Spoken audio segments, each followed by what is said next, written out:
Selamat datang di pembahasan kita kali ini. Kita mau ngobrolin soal Hannah Berner nih. Dia komedian tapi perjalanannya unik banget. Bayangin 20 tahun dedikasi buat jadi petenis pro. Ujungnya malah sukses di komedi. Kita dapat cerita ini dari wawancara dia di Jay Shetty Podcast. Mendalam banget. Jadi fokus kita kali ini apa? Kita mau coba bedah. Gimana sih rasanya ngelepas mimpi besar? Udah puluhan tahun loh dia tenis, dan ternyata itu malah buka jalan ke hal lain yang bikin bahagia. Kita lihat yuk gimana kegagalan bisa jadi fondasi baru. Iya betul. Dan yang menarik buat saya, cara Hannah melihat kata berhenti atau bahkan dipecat. Buat dia itu bukan akhir dunia gitu. Malah jadi momen penting buat nemuin diri sendiri lagi. Ini soal dengerin intuisi. Kadang intuisi datangnya aneh, malah kayak rasa cemas. Nah kita coba lihat gimana Anda bisa kenali sinyal ini di hidup Anda. Oke, kita mulai dari tenisnya dulu ya. Dia mulai dari umur 7 tahun, serius banget, sampai dapat beasiswa penuh ke universitas top. Tapi, di dalam hatinya dia ngerasa kalah. Kenapa? Karena targetnya itu Wimbledon, bukan cuma juara kampus. Dia bilang rasanya kayak jadi karung tinju, lelah mental, burnout, terus kecemasan performanya parah banget. Sampai takut dan malu gitu ya sebelum tanding itu kan beban banget. Banget. Terus ada cerita dia sempat ketabrak mobil kan pas akhir-akhir kuliah. Tapi pikiran pertamanya malah, wah harus kabarin pelatih nih, aku telat latihan. Itu nunjukin dedikasi luar biasa sih. Tapi mungkin juga, fokusnya agak gimana gitu saat itu. Tapi titik baliknya, yang beneran bikin dia stop itu kesadaran kalau tenis udah nggak bikin happy lagi.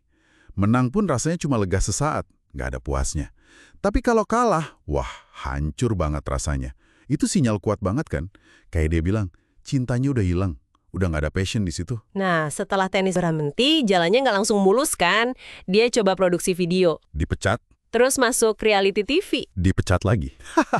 Kedengarannya kayak gagal terus ya? Iya, gampang banget mikir gitu. Dia nemuin dirinya lagi. Dia pakai analogi burung Phoenix, bangkit dari abu.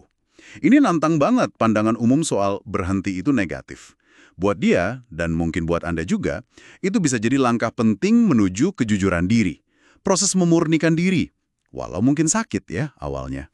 Dan proses itu juga bikin dia lebih paham sama perasaannya sendiri ya.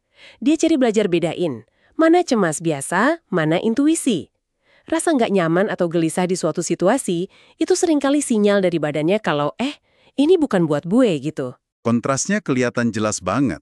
Sebelum tanding tenis, rasanya takut, malu. Tapi pas pertama kali coba stand-up comedy, dia merasakan ketenangan. Sesuatu yang belum pernah dia rasain sebelumnya. Nah, ini pelajaran kedua.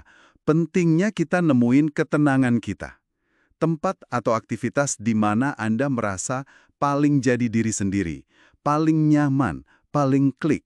Anda udah nemu belum? Di mana Anda ngerasain itu? Tapi kerja keras 20 tahun di tenis itu nggak sia-sia juga kan? Disiplinnya, etos kerjanya. Oh jelas gak, itu jadi modal gede banget. Makanya karir komedinya bisa melesat cepat, nggak normal gitu. Fondasinya udah kuat ya? Betul. Tapi, nah ini poin krusial ketiga. Dia nggak cuma modal transfer skill. Dia sadar banget, dia melatih ulang mindsetnya. Kalau di tenis, dia keras banget ke diri sendiri. Ngomong negatif terus dalam hati. Di komedi, dia sengaja belajar lebih positif, memperlakukan dirinya lebih baik. Kayak, cara yang dia harap bisa dia lakukan dulu pas jadi atlet. Ini nunjukin kalau pengalaman masa lalu, sesulit apapun, bisa jadi aset kalau kita ambil pelajarannya dan kita olah lagi. Ada satu lagi nih titik rendahnya pas dipecat dari reality TV itu. Katanya sakit banget rasanya. Karena dia ngerasa disalahpahami. Karakternya di TV itu bukan dia yang sebenarnya. Nah, dan rasa sakit karena merasa dipecat karena jadi diri sendiri itu, justru itu yang jadi bensinnya. Itu yang bikin dia mikir, gimana kalau gue jadi komedian terhebat yang gue bisa. Semacam pembuktian diri gitu. Tekad yang lahir dari rasa sakit dan keterpurukan ini yang akhirnya bawa dia sampai punya acara spesial di Netflix. Kemampuan bangkit dari kesulitan itu jadi kekuatannya dia. Jadi kalau kita tarik benang merahnya nih, dari cerita Hannah Berner buat Anda, apa intinya? Perjalanan hidup itu jarang lurus, berhenti, ganti haluan, atau bahkan dipecat, itu bukan akhir dari segalanya. Seringkali malah jadi awal babak baru yang lebih otentik, lebih memuaskan. Iya, pengalaman masa lalu Anda Sepahit apapun, itu ikut ngebentuk Anda sekarang. Itu bisa jadi fondasi berharga, bukan cuma beban. Kuncinya yaitu tadi, belajar dengerin diri sendiri. Sinyal rasa nyaman, rasa pas, atau sebaliknya, rasa nggak nyaman yang muncul terus-terusan. Itu penting ya kan? Hana nemuin jalurnya di komedi setelah ngerasa tersesat lama. Mungkin Anda sekarang lagi ngerasa di persimpangan. Atau mungkin malah lagi nemuin ketenangan di tempat yang nggak disangka-sangka. Nah, pertanyaan buat Anda buah pulan nih. Di mana Anda merasakan ketenangan itu? Tempat atau aktivitas apa itu? Dan adakah suara intuisi yang mungkin muncul sebagai rasa gelisah atau nggak pas yang selama ini Anda abaikan? Mungkin suara itu lagi coba nuntun Anda ke jalan yang lebih sesuai. Coba direnungkan ya.